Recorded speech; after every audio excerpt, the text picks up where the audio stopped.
Here's your host, Giuseppe Grammatico, the franchise guide. At the end of the day, businesses have ups and downs, and you want that why to get you through, especially those down periods when maybe key employee left, customer or client cancels, and things like that. I believe fear and excitement are similar in how they make you feel, and even anxiety. We'll throw that one in there. Start to sweat, your heart starts to beat much faster. Your mind's kind of racing. And I remember signing my first franchise agreement. Basically, it's February 5th. So this is actually I got into franchising February 5th of 2007, 2007. Was at 18 years and we'll be at 20 very soon here. And looking back at 18 years of owning businesses, just because you bought the business doesn't mean fear goes away. There's also fear in running a business. What happens if the new employee doesn't work out? What happens if the double in marketing spend doesn't increase my sales, my revenue, my profitability by so much? So it's really figuring out, okay, let's gather all the information. And one interesting thing that I just heard, it was the president of the IFA. They did a webinar with, I believe the company was with a partner with Floor Coverings International. He had said that 2/3 of individuals that they've interviewed had showed interest in owning a business. So of Americans, 2/3, that's 67%. And then of that 67, 2/3 of that group, another 67%, said the reason they did not move forward with the business is they didn't know where to start. I think that is part of it. I think it's not knowing where to start in the fear, and having a clear path is helpful. But with that clear path, you need to make sure to document. You need to make sure to document and jot everything down so you can compare the pros on the left, the cons on the right.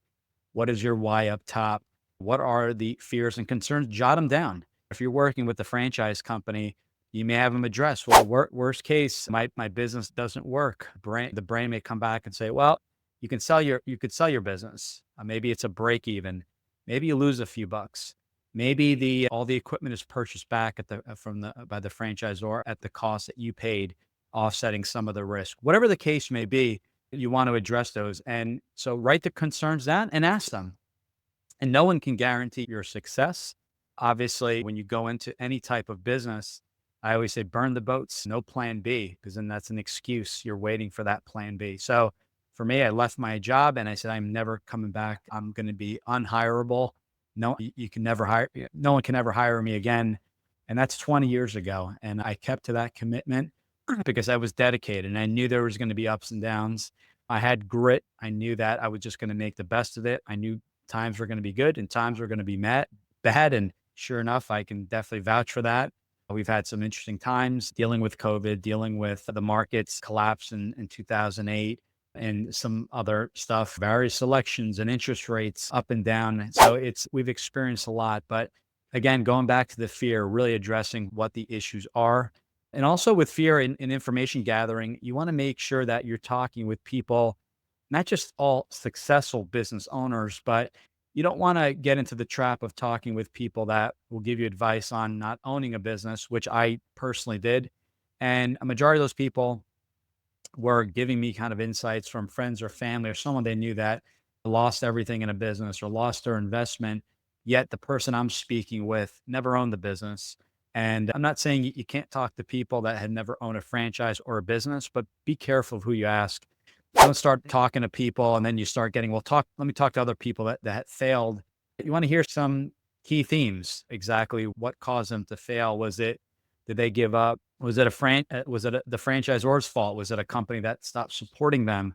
Did they not follow the system? If it was something non-franchised, what exactly what was it, the cause? Was it just bad timing? Was it an industry that was being taken over by AI or technology? So really diving deep to say, okay, that business failed. Thanks for tuning in. If you want to learn how to make the transition from corporate to owning your franchise, join Giuseppe on the next episode. You can also follow on all social media platforms and achieve financial and time freedom today.